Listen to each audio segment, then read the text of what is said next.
Spectrum Television, making news tonight, January 4, 2024.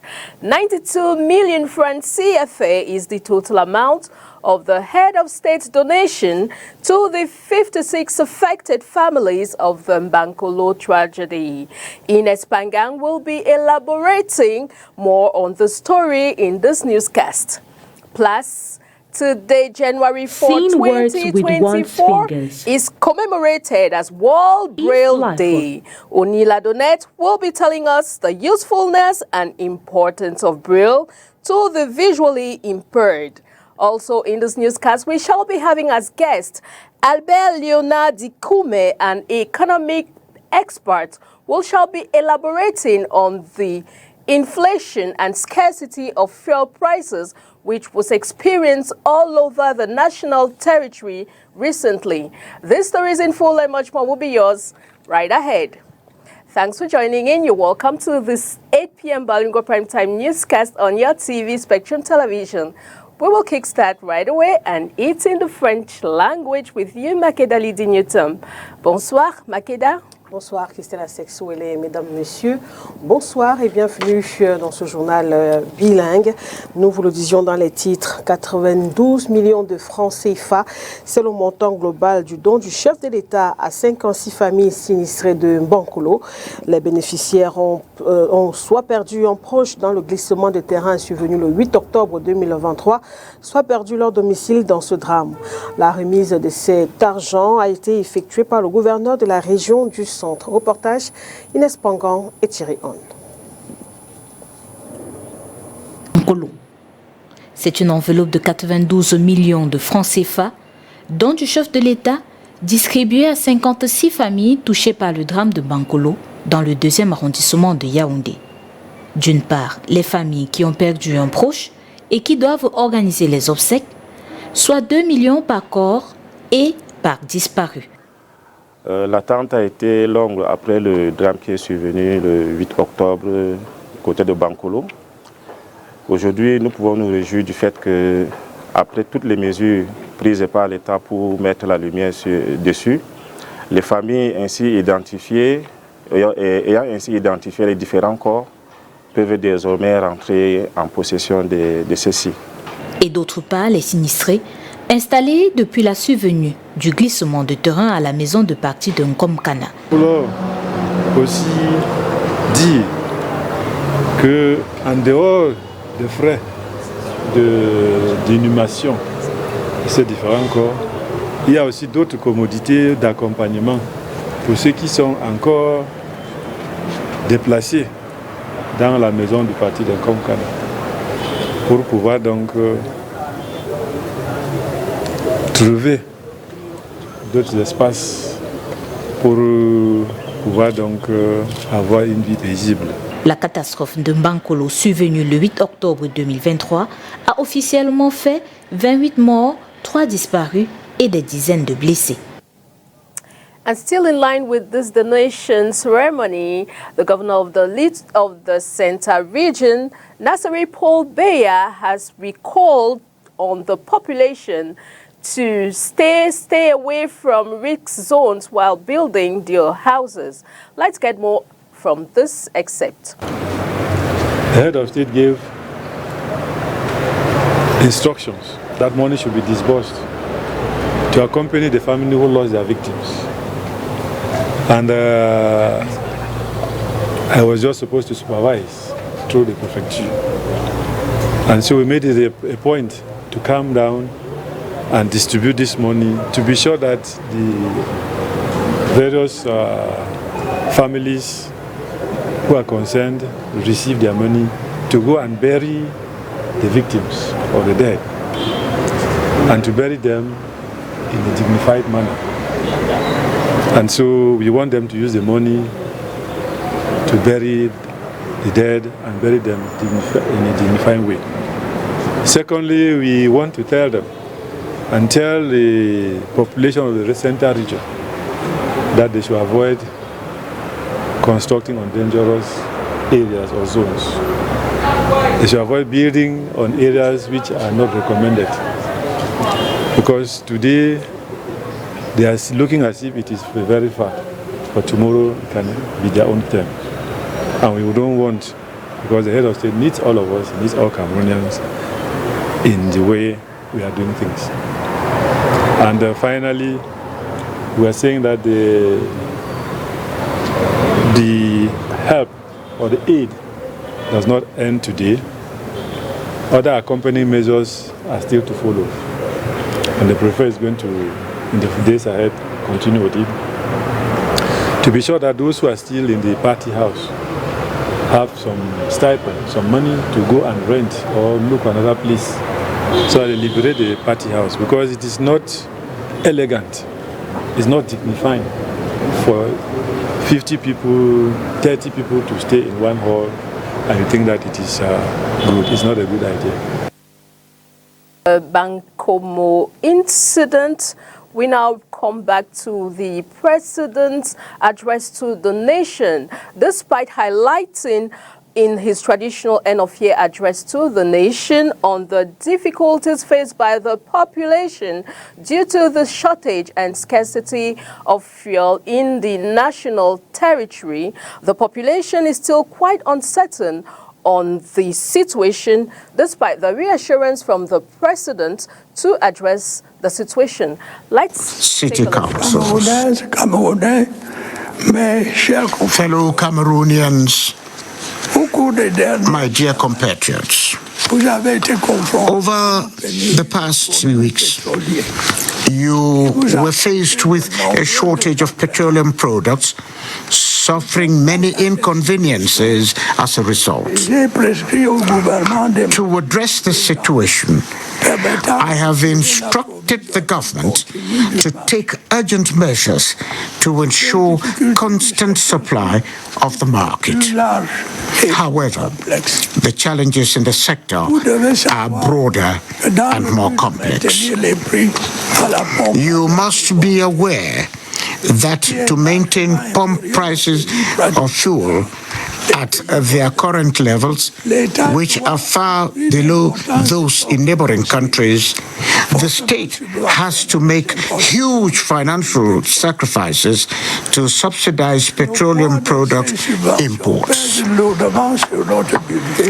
The burden of these subsidies weighs heavily on our budget and significantly reduces the much-needed resources to address their problems facing our people.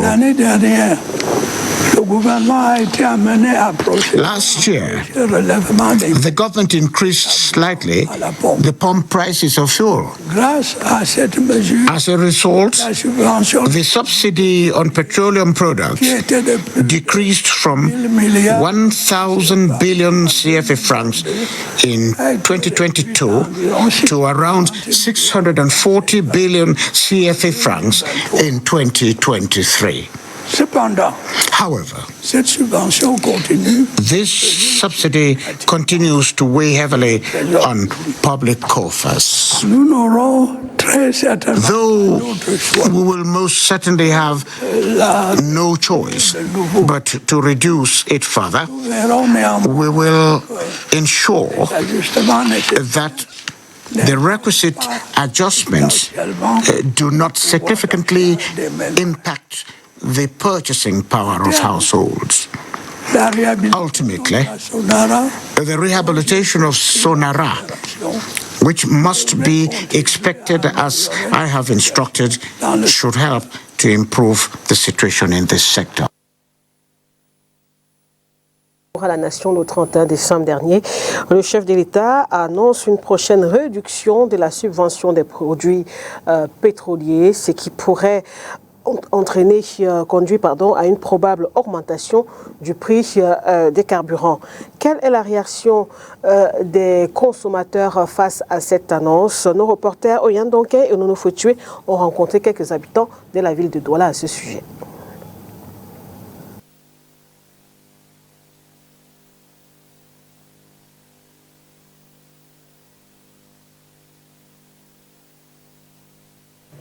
Nul doute, ils ont suivi l'adresse du chef de l'État à la nation le 31 décembre dernier. J'ai suivi et vu le discours à la télé, mais C'est la seule chose qui m'a beaucoup interpellé. Le reste, nous sommes habitués à entendre ça tous les jours. L'augmentation de carburant, ce n'est pas quelque chose qui est surprenant dans notre pays depuis un certain temps. Moi, ma connaissance, depuis que j'ai commencé à réfléchir comme un homme, ça vient tous les jours, on fait avec. Il y en a qui n'ont certainement pas bien compris qu'elle sera réduite, la subvention des produits pétroliers. Il est bien vrai que nous sommes les premiers secteurs de plus touchés, mais en réalité, de manière générale, ça touche tous les domaines. Que ce soit les commerçants, que ce soit les élèves, que ce soit les travailleurs. Vous voyez que tout le monde est infecté, mais nous pensons que le chef de l'État doit prendre des mesures fermes et le gouvernement doit essayer de subventionner le carburant parce que s'il faut augmenter encore, comme on avait augmenté il y a de cela quelques années, vraiment, ça ne peut pas tenir. Subvention, oui, mais l'on pourrait trouver d'autres alternatives. La subvention du carburant par l'État est très importante, mais je vois que nous pouvons aussi essayer de transformer cela, parce que c'est nous qui avions le bois, le pétrole là, même Bakassi là, on n'a pas encore commencé à exploiter même. Et nous avons le carburant, nous manquons encore comment? Puisque si l'État essaie de construire les usines pour transformer ce carburant, vraiment c'est que le Cameroun serait même d'abord, ça va d'abord créer des emplois. Oui, cette transformation-là. Toutefois, il est important d'impliquer le peuple dans ces prises de décision, tout au moins à travers leurs représentants. Sauf que lorsqu'ils prennent certaines décisions, ils doivent souvent consulter le peuple que nous sommes, ou alors les députés qui sont les représentants du peuple, pour les permettre de débattre avec eux et trouver un terrain d'entente pour que le bas peuple que nous sommes, ou alors les citoyens lambda que nous sommes, ne souffrent pas dans des éventualités, ne souffrent pas de souffrir. Parce qu'une fois que le carburant augmente, tout va augmenter sur le marché. Tout va augmenter, le transport et tout ce qui va avec. Donc c'est un peu ça. Pour certains, la solution est toute trouvée. Moi, il n'y a pas un problème. Si on augmente le prix du carburant, le prix du transport augmente aussi d'office. Et l'on peut déjà mesurer l'impact de cette augmentation sur le quotidien. Quelqu'un qui quitte de Yassa pour aller travailler à Bounamoussadi, avant il payait peut-être 300. Bon, à la fin, il va devoir payer peut-être 600 francs. Aller-retour, ça va c'est 1200. Donc je vois que c'est le bas peuple qui va souffrir. Vraiment, il faut qu'on revoie ça le plus tôt possible. Je ne pense pas que ça serait un peu normal pour nous les Camerounais, nous qui sommes dehors. C'est nous le bas peuple qui payons le prix de tout ça. Hein, c'est nous le bas peuple. Je fais le banking. Est-ce que je savais que je pouvais faire le banking un jour? Hein? Maintenant, on va augmenter le carburant. Nous, on va manger maintenant quoi? Dans son adresse à la nation le 31 décembre dernier, le président de la République a annoncé une prochaine réduction de la subvention des produits pétroliers. Ce qui, selon des observateurs, pourrait conduire à une hausse du prix des carburants quelques mois seulement après une précédente hausse, c'était en 2023. Et pour tenter de mieux comprendre l'actualité, on va justement recevoir l'invité du journal, le docteur Albert Léonard Dikoumé.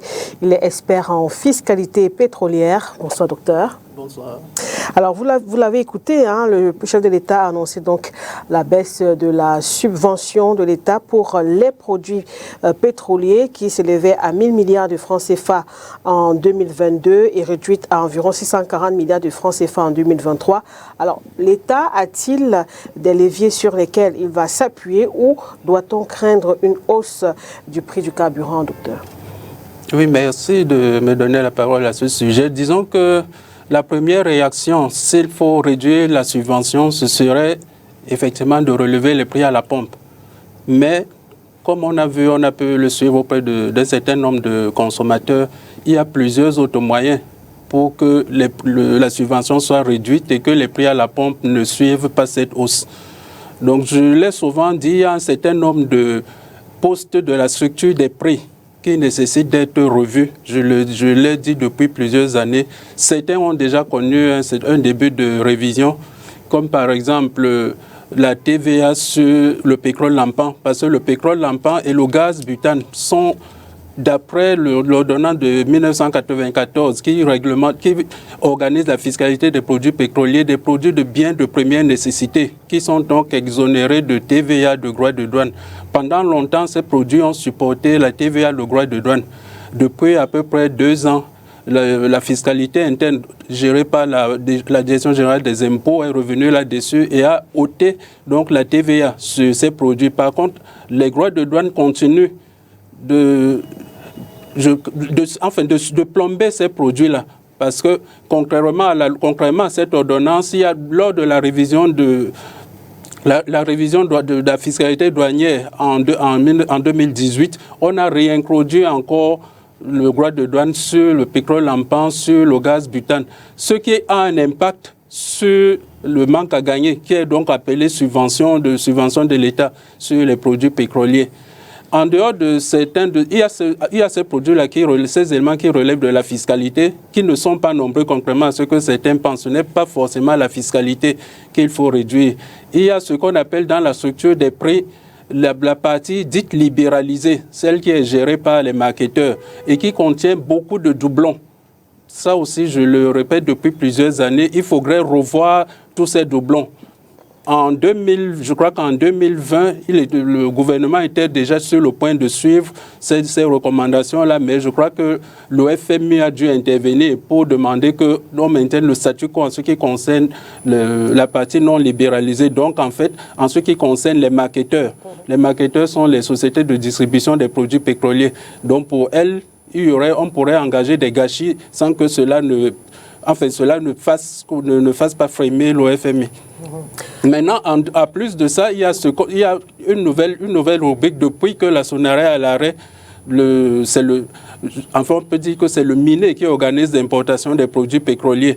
Et là, dans la structure des prix, on retrouve ce qu'on appelle la prime trader.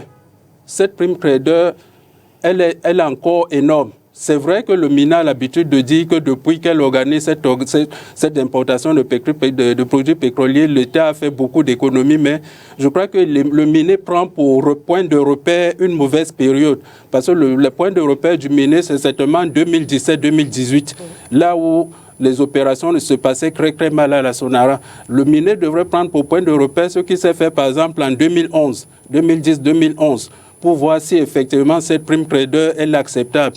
Et quand on fait cette comparaison, on peut dire sans embâche que la prime trader est encore très élevée. Donc en touchant ces divers éléments, on peut bien arriver à réduire la subvention sur les produits pétroliers sans avoir à augmenter le prix de ces produits à la pompe. Alors est-ce qu'il faut craindre une inflation, selon vous? Ah oui, ça, parce que en 2022, on a eu un long débat en 2022 lorsqu'on parlait d'augmenter les prix des produits à la pompe. J'étais parmi ceux qui disaient qu'on pourrait avoir une inflation à 10 chiffres si on avait suivi entièrement, à 2 chiffres je veux dire, si on avait suivi entièrement les recommandations du FMI. Bon, heureusement, le président de la République a fait une augmentation partielle. Il n'a pas fait l'augmentation telle que préconisée par le FMI. Mais on est quand même arrivé à une inflation en fin d'exercice de 5,5%. C'est un peu plus du double de l'inflation qu'on avait enregistrée en 2022. Donc, si en 2024, on doit faire une nouvelle augmentation des prix des produits pétroliers, imaginons qu'on augmente encore de 100 francs un peu en moyenne, comme on l'a fait. Donc, on peut bien penser que l'inflation, cette fois-ci, dépasse, soit une inflation à 2 chiffres, puisqu'on est passé d'à peu près 3% à environ 7,5% d'inflation entre 2022 et 2023. Donc, si une augmentation des prix devrait suivre maintenant, il faudrait craindre une inflation qui serait de l'ordre de 11 à 12% en fin 2024. Et les pleurs qu'on enregistre auprès des ménages actuellement seraient encore beaucoup plus grands. Alors justement, quelles peuvent être les autres incidences sur l'actualité économique et même sur le panier déjà suffocant de la ménagère? Donc, comme le disait quelqu'un tout à l'heure, dès que les prix des produits pétroliers augmentent, c'est toute l'économie qui est impactée. Parce qu'on a l'impression que le FMI l'a soutenu pendant longtemps que ce sont les propriétaires de véhicules qui sont les plus impactés. Non, mais tout le monde, tous ceux qui se déplacent ont besoin de carburant. Vous voulez aller d'un point à un autre, vous n'avez pas de véhicule, vous allez emprunter un taxi qui lui prend le carburant, ou vous empruntez une moto et prend le carburant. Vous vous déplacez d'une région à une autre, il faut emprunter un bus ou le train qui consomme du carburant. Donc, dès que tous les marchandises, parce que là, pour ceux qui vont toucher le commun des consommateurs, c'est surtout le transport des marchandises. Forcément, les marchandises transportées vont avoir un coût de transport beaucoup plus important. Et comme je le dis souvent, on a des problèmes pour calculer les prix de revient. Il suffit que le prix du carburant augmente de 50%. Le commerçant va vous dire que comme le carburant augmente de 50%, son produit augmente de 100%, sans aucune relation. Donc le prix de revient est mal calculé. Personne ne pourra aller agir là-dessus. Donc c'est le consommateur. Les ménages sont les ménages qui vont en pâtir. Pour terminer, docteur, quelles sont selon vous les pistes de sortie face à cette situation? Donc, pour les pistes de sortie, il y a certaines que j'ai évoquées dans l'entame. Et en fait, il y a également la gestion des stocks des produits pétroliers, à laquelle on ne fait pas beaucoup allusion, mais c'est elle qui a dégénéré récemment et c'est elle qui ravive encore ce problème. Donc, on doit mettre un accent dans la gestion des stocks de produits pétroliers. Je crois que là, il y a un gros problème. Parce que si on prend le texte qui réglemente cette gestion et son contrôle, le contrôle et la gestion sont mis à la charge de la SCDP et du minier. Donc la SCDP doit suivre les stocks de produits pétroliers, faire un rapport mensuel qu'elle envoie au minier. Le minier doit contrôler ces stocks sur la base de ce rapport et faire des contrôles dits inopinés. Je dis inopiné entre guillemets parce qu'en fait, le contrôle inopiné, il faut quand même aviser au moins 24 heures avant qu'on viendra faire un contrôle inopiné. Donc ce n'est plus inopiné en réalité. Mais ces contrôles ne semblent pas avoir été faits régulièrement. Sinon, on n'arriverait pas à ce genre de situation. Puisque le stock outil des marketeurs devrait représenter à peu près 15 jours de consommation. Et dernièrement, on nous disait qu'il y avait un problème de 4 jours de retard. Donc 4 jours sur 15, ça ne justifierait pas qu'il y ait ce genre de rupture. Et quand il y a ces ruptures, ça augmente, ça donne des arguments pour relever les prix. Et chaque fois qu'on relève les prix, c'est la subvention qui est touchée, qui va être relevée. Donc là, c'est un problème qui n'a pas l'air direct, mais qui a son impact direct sur la subvention. Et donc, il y a ces autres points dont je parlais qu'il faut revoir. C'est-à-dire qu'au niveau de la douane, qu'on revoit déjà la taxation de certains produits, comme le butane et le pétrole lampant. Le pétrole, on appelle couramment sur le langage technique, c'est pétrole réseau. Et quand vous regardez la structure des prix, en réalité, la partie pétrole réseau, c'est un fourre-tout. Donc, on devrait penser à nettoyer correctement cette partie-là, dite pétrole réseau, parce que vous y retrouvez un certain nombre d'éléments, de charges, de montants qui n'ont pas de justificatif réel. Quand vous comparez certaines charges qu'on met dans la partie pétrole réseau avec ce qui se passe à côté dans la colonne super ou ce qui se passe dans la colonne gazole, vous vous demandez d'où ça vient.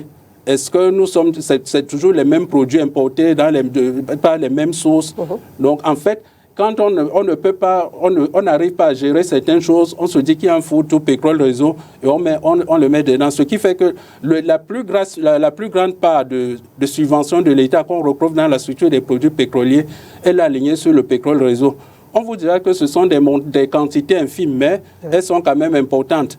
Et même si c'est des quantités infimes, quand vous y mettez le plus grand montant de subvention de l'État, ça donne quelque chose de très gros à la fin. Donc ça, c'est une partie qu'il faut bien nettoyer dans la structure des prix, en dehors des autres points que j'ai cités à l'entame. On comprend que 2024, sur le plan économique, ça risque d'être difficile. Ça sera particulièrement difficile. Surtout qu'on a une loi de finances qui est un peu... C'est de la torture fiscale. Nous rentrons dans la torture fiscale avec la loi de finances 2024. Merci, docteur Albert Léonard Dikome, pour toutes ces précisions. Merci d'être venu. Merci aussi. On poursuit le journal. Nous sommes le 4 janvier 2024. On remonte un peu au 4 janvier 2019. Cela fait 5 ans que le chef de l'État a choisi de reconstituer son gouvernement à la tête de la nouvelle équipe. Un homme, Joseph Diongouté. 5 ans après, l'homme et la machine gouvernementale auront eu à gérer plusieurs dossiers. Retour sur quelques-uns avec vous, Léla Renganzeux.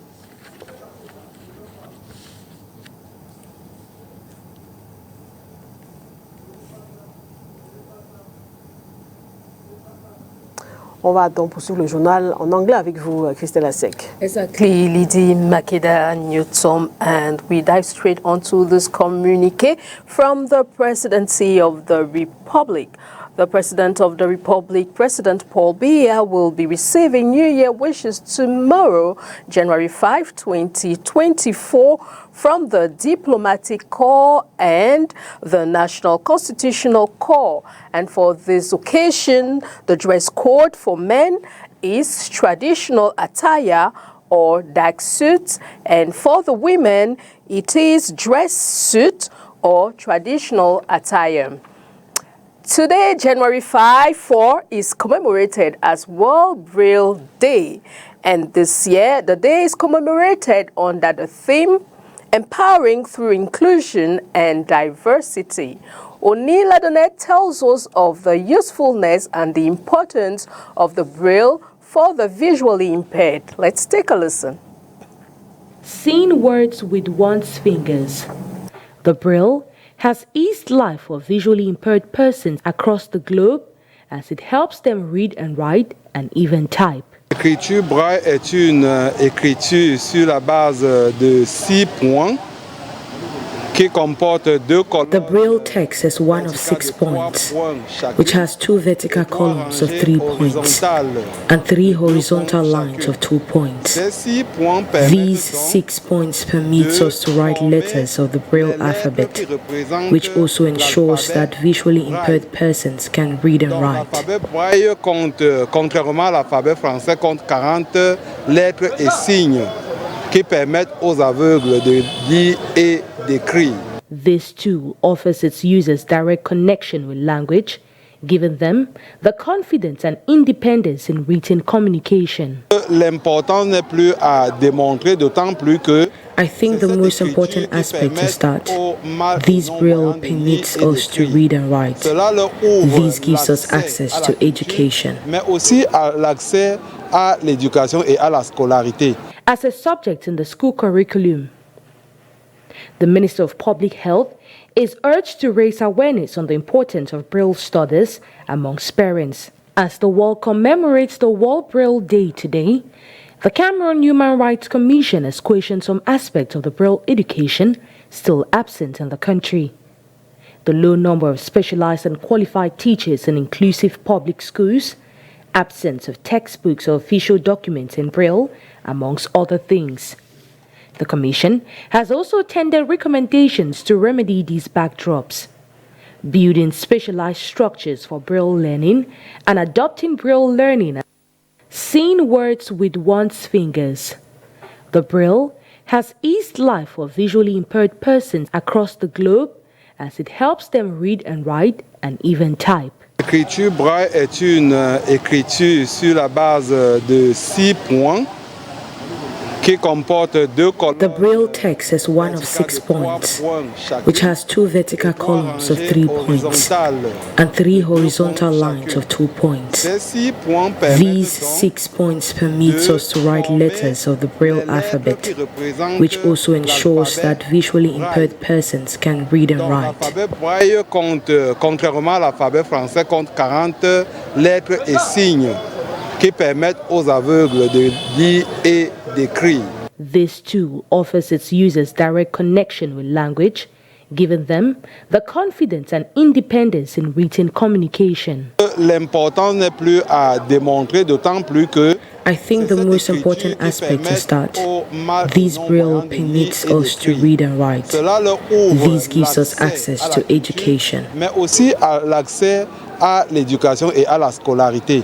As a subject in the school curriculum, the Minister of Public Health is urged to raise awareness on the importance of Braille studies amongst parents. As the world commemorates the World Braille Day today, the Cameroon Human Rights Commission has questioned some aspects of the Braille education still absent in the country.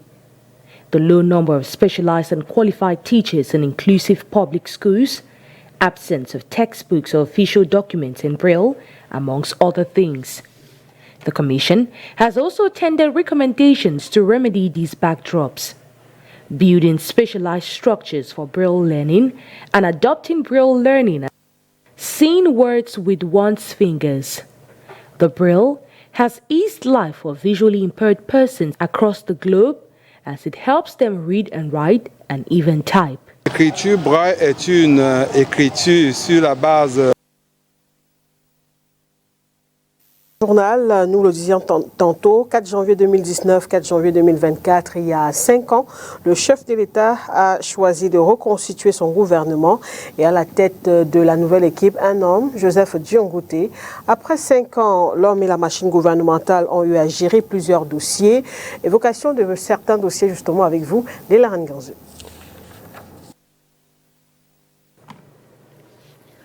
Le grand dialogue national était le véritable premier projet sur lequel il était attendu. Si les assises tenues en octobre 2019 ont été, selon certains participants, une véritable réussite du point de vue organisationnel, il faut dire que 5 ans après, ceux qui espéraient qu'ils mettent un point final à la crise vécue depuis 2016 dans les régions du nord-ouest et du sud-ouest de Cameroun déchantent. Des anciens combattants sont certes tous les jours accueillis dans les centres de désarmement et de réinsertion, mais les attaques continuent à être perpétrées, comme ce fut le cas le 6 novembre dernier, où des sécessionnistes ont mis le feu à des habitations, tuant les occupants dans leur sommeil. En 5 ans, le gouvernement Dion-Ngouté, mis en place le 4 janvier 2019, soit 3 mois après la réélection le 7 octobre de Paul Biya comme président de la République du Cameroun, aurait également eu à gérer la crise née de cette élection. L'une de ses conséquences sera l'emprisonnement de Maurice Kamto, classé officiellement second au terme de cette élection. Le président du MSC sera interpellé avec certains de ses alliés et camarades politiques. 9 mois pour certains, 1 an et plus pour d'autres, Maurice Kamto recouvrira la liberté avec ses alliés, certains de ses militants aussi. Comment parler du gouvernement Dion-Ngouté sans mentionner ces deux actualités, le Covid et la CAN? Comme plusieurs pays dans le monde entier, le Cameroun est frappé par le coronavirus en 2020. Des fonds sont alloués pour la maladie. Cependant, dans un rapport de la Chambre des comptes qui a fuité le 16 novembre 2021, l'institution révèle une mauvaise gestion de cet argent.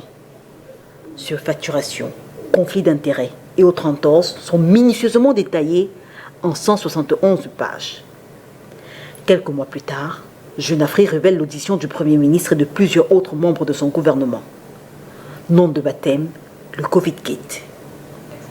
Et même s'il arrive en fonction après le glissement de la CAN 2019, entendez le retrait de l'organisation de la Coupe d'Afrique des Nations édition 2019 au Cameroun, le gouvernement Dion-Ngouté est cité à tort ou à raison dans le CAN-Gate, notamment avec la construction du stade Olembe. Et en termes de catastrophes humaines, Dion-Ngouté aura eu à gérer plusieurs sinistres, dont Gwache à Bafoussam, Damas et Bankolo à Yaoundé, Mobi Guinness à Douala, pour ne citer que cela. Au moment où beaucoup scrutent l'horizon d'un remaniement ou réaménagement ministériel, d'autres interrogent le maintien au nom de Joseph Dion-Ngouté, lui qui a dû faire face depuis 5 ans à la conjoncture internationale et à la crise sécuritaire au Cameroun.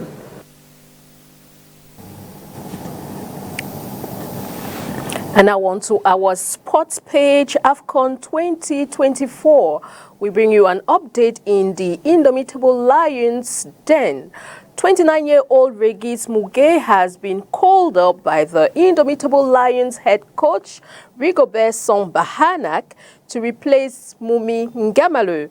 Onila Donet gives us more precisions on these changes. Nicolas Mumi-Ngamalu is the chosen replacement for hesitant François-Régis Muguet.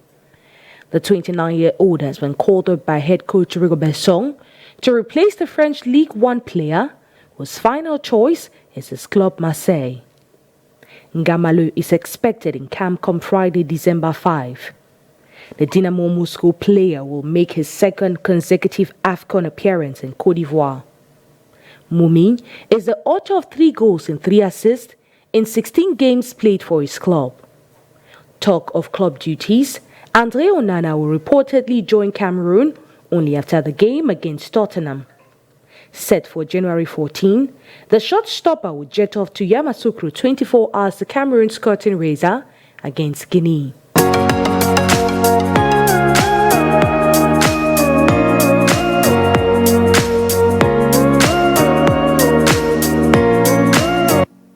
As for the rest of the squad, Preparations heightens 5 days to their warm-up game against Zambia. Vincent Abubakar joined the squad this Thursday. Training has taken place at the King Abdallah Annex Stadium at 3 p.m. Central African Time.